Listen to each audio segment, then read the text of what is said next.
The reading that I chose for today is in anticipation of what I'm going to talk about during the sermon. This is an excerpt from the essay that Robert Fulghum wrote, and most people will have heard of it, All I Need to Know I Learned in Kindergarten. And I have to say, in my research, I didn't know this was part of a larger book, and that he wrote it in 1986. So I'm just going to read a small portion of it, and has anyone read the whole book? Maybe someday I'll get to that one, but this is just, okay. So anyway, this is an excerpt, and when I think most people see it in what looks like a poem, it's actually, again, part of the first couple pages of the book. So this is a shortened part of it. Share everything. Play fair. Don't hit people.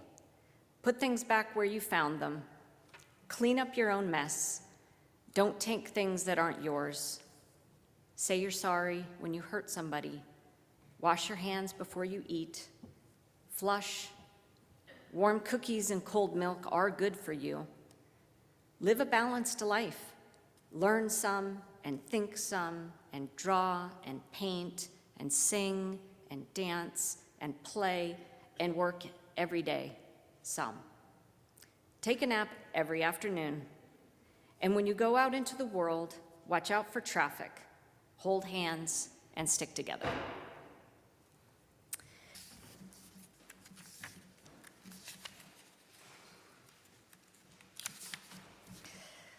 All right. It's weird to have these glasses on. I really don't like them, but unfortunately I have to wear them. So here we go. Thank you for having me this morning. This is the time of year where some of you may have started to peruse seed catalogs in anticipation of the upcoming growing season. The glossy pages stand out with colorful tomatoes, vibrant greens, and succulent-looking basil.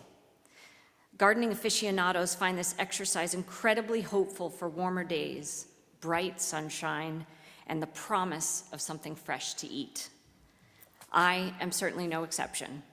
I ordered all my seeds in early January, and I now have them all packed away in file folders, labeled alphabetically, beginning with beets and ending with zinnias. There is so much to look forward to. This season will mark Al and I's 27th year farming at Indian Line Farm. And every year I get to ponder, what have I learned all these years of farming? And in preparation for standing here today, I started thinking about that poem by Robert Fulghum, All I Need to Know I Learned in Kindergarten. And I playfully thought that all I need to know I learned on the farm. So humor me this morning as I put a new twist on an old poem. Farming here in the Berkshires has taught me so many things, but here are a few. First, be patient and live in the moment. The time between ordering seeds to actually being able to eat fresh food can be anywhere from 4 weeks in the case of spinach and radishes, or 9 months when you talk about garlic. In between, we water, we make sure our soil has what it needs to grow healthy food, we compost, we mulch, and in some cases we trim, prune, trellis, and let's not forget the weeding, a lot of weeding. In other words, we work a lot, and we hope that our efforts will bear fruits. This kind of patience did not come naturally to me. I did not grow up with any agricultural background. Al and I started out barely knowledgeable to the ins and outs of running an agricultural business, and I remember in the early years being incredibly frustrated at the unending projects that needed to be done to create a financially viable farm, and the plethora of things that I didn't even know how to do yet. This frustration led to sleepless nights and, let's say, a lot of crankiness. Farming, unlike anything else, has taught me that everything changes and nothing stays the same. The weather changes every day. The fraying hole in my jeans continues to deteriorate until I have a huge rip. The plants start small and delicate, and then they grow to maturity, and then they die. For me, to learn patience during the process of growing food has been an important journey. And one amazing thing about farming is that you get to learn this lesson every year. The mistakes that I made disappear, the weeds I grew die back, and I never see them again, thus bringing a new year and a chance to do it all again. Another opportunity to be patient and live in the moment. Another lesson I've learned is the importance of being myself. As I mentioned, I didn't grow up with any agriculture in my young life. I was born in suburban Texas, well, actually Colorado and then Texas, and the extent of my growing was planting a watermelon seed in August with my grandfather, and if anyone knows, that wasn't very successful. I had to grow into this profession just as we all grow into the professions we choose. And because the opportunity to farm here in the Berkshires was an occasion of complete serendipity, I struggled for my first 7 years, deciding, is this really for me? Did I have what it takes? Could I learn enough? Could I actually grow enough food beginning for 30 families, then 100, then 250, and do markets and sell to restaurants? I now know that I can, but at the beginning it really seemed doubtful. A while back, a friend gave me a magazine called Modern Farmer. I don't know if anyone's ever heard of it. I don't know if it's still in print. But my crew and I spent a long time looking at the glossy pictures of farmers in new Carhartt overalls and their brand new Blundstone boots, holding beautiful chickens or feeding goats in front of their well-manicured properties, and we laughed. And though I never took this one magazine seriously, which seemed to appeal to a wealthier set relocating from the city, I have over the years found myself comparing our farm to other farms or trying to emulate another farm rather than creating a space that is unique and meets our needs. Unlike this magazine's definition of a modern farmer, I am dusty and dirty most of the time. I don't have any animals except a few dogs and some cats. Our farm is rough around the edges, not always neatly weed-whacked or mowed. And the thing I've come to understand is that every farm is unique, everyone's land is different, every farm has access to different resources, and each farmer brings a specific set of skills to the business of farming. I spent way too many years feeling a bit like an imposter, not valuing my own uniqueness and the abilities that I brought to my work. And it took me even years to consider myself a farmer. I don't even know what I told myself I was, but it wasn't that. I felt like I was playing at farming. Now in 2024, there is no doubt I am a modern farmer. I like to say that I am a sustainable farmer striving to steward our land now and into the future. And though there are many wonderful people out there doing similar work, there is no one, just like there are no two fingerprints the same, no two farms will be identical. My next lesson learned is being grateful for the bounty and the beauty. Visitors come to our farm frequently, and they will often ooh and awe at the abundance of vegetables they see in our barn, the cut flowers, the neat rows of plants in the field, and they'll comment on the quiet. And they'll say, wow, this work must be so relaxing. It's happened so many times that rather than go into a lecture about how stressful this job is and that I lose sleep hoping that things will work out, I instead try to acknowledge that yes, this work is incredibly worthwhile, and that yes, I get to enjoy the magnificence of it every day. I am actually encouraged and reminded by those who see the farm with fresh eyes to remember to enjoy the work, despite the long list of things to do, despite working in all weather, despite sometimes wanting to wake up and instead roll over and say, let's just do that tomorrow. The moment I feel this appreciation the most is when the workday is done, I've eaten dinner with my family, and I get to go shut our hoop houses. We have 4 of them, so it's kind of a task. The walk down to my fields on my gravel driveway with my dog for company after the heat of the day has dissipated is nothing short of magical. The first thing I notice is always the sky. Midsummer, it kind of swallows me up in muted pinks, blues, and makes me feel my place in the larger order of the universe. It's during this evening stroll I truly relish in what our farm has become.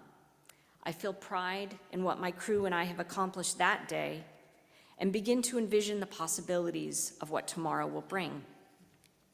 I am grateful for my employees who labor alongside me, for the members and customers who eat our food, for the fence that keeps the deer out, for the evening songbirds, for my dog companions, for the abundance of peacefulness these evenings bring to my life.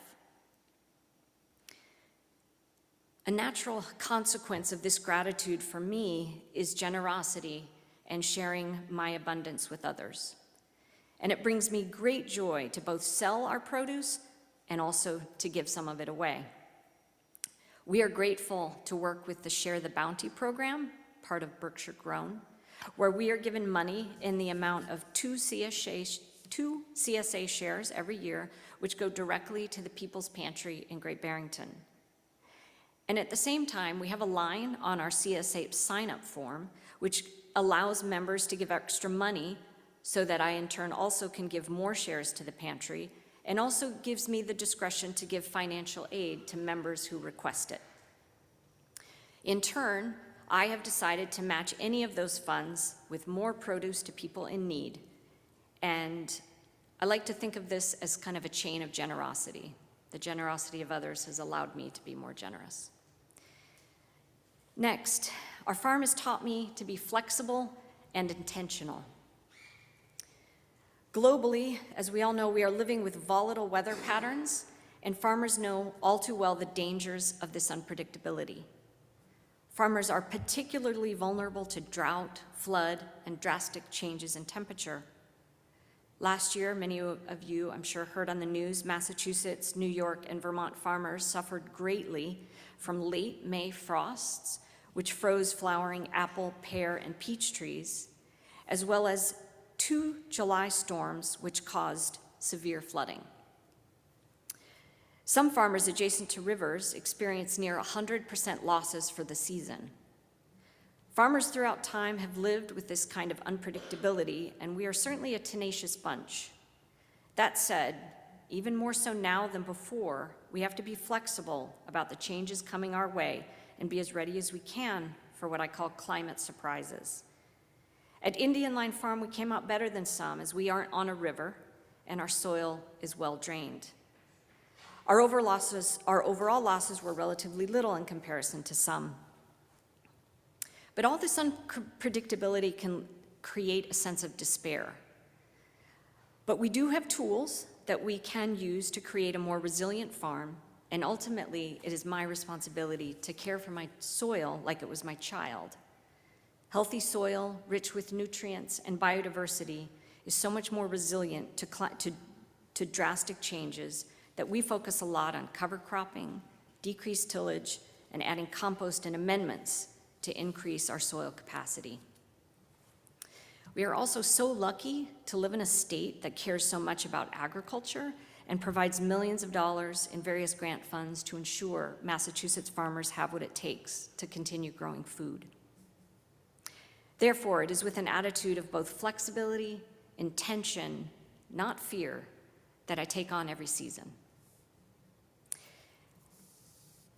And as most lessons are learned the hard way, I too have had to learn the difficult task of caring for my body.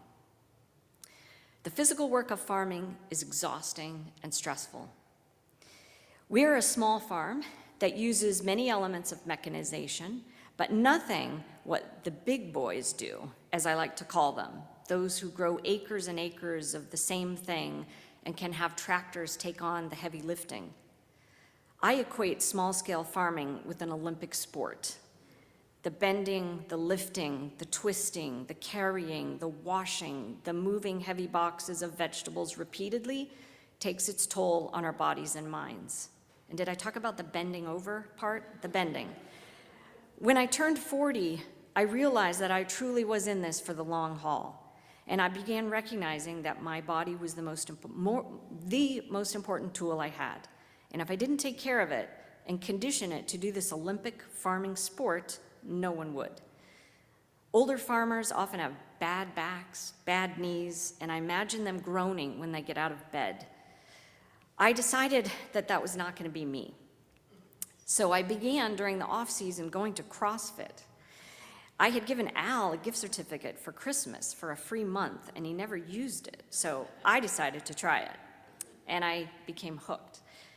I had already considered myself to be in good shape, but while I was there, I started doing a lot more cardio and weightlifting than I'd ever done before, and the results were positive. I found I had way more stamina during the season than often my younger employees had, and I didn't experience the same spring soreness and fatigue because I had been moving all winter. And in the following 15 years of deciding to care for my body in a different way, I've been able to incorporate these lessons learned to my crew, lessons I wish I had known in my 20s and 30s. I give training on proper lifting. We talk weekly about farm ergonomics in harvesting and washing. We talk about the proper way to use tools, small and large, to eliminate or decrease possible repetitive stress injuries. And in addition, I demonstrate various stretches to loosen up our muscles for working. As part of this self-care, I have prioritized getting a massage once a month, which I get to barter for vegetables. I am committed to my own exercise routine, which I find so much easier with friends, and I try to stretch every day. It's a commitment for sure, but my mantra is, I owe it to myself to take care of the one body I have. Lastly, the greatest lesson of all has been to love the people who work with me like family. I do not work alone. My farm is way too big for that. I have my regular farm crew, which can be anywhere from 4 to 8 people. I have working members and volunteers, and I have folks work with me at the market and in the barn. On an average year, we are about 20 people, ranging in ages from 18 to 66, all pitching in to make this farm happen. I call them my farmily. As the de facto leader of this family, I try to treat each person with respect and care and encourage them all to be their best selves.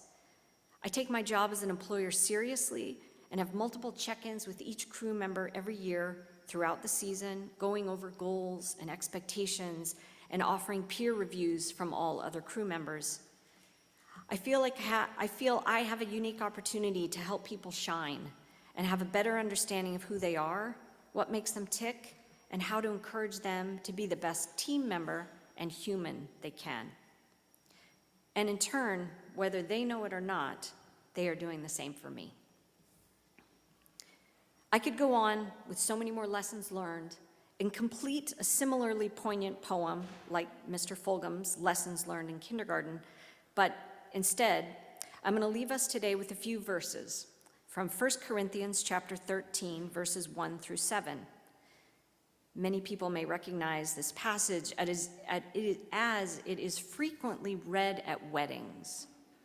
But I heard it differently when I was thinking about lessons learned on the farm and the importance of valuing the human relationships we have in work and family.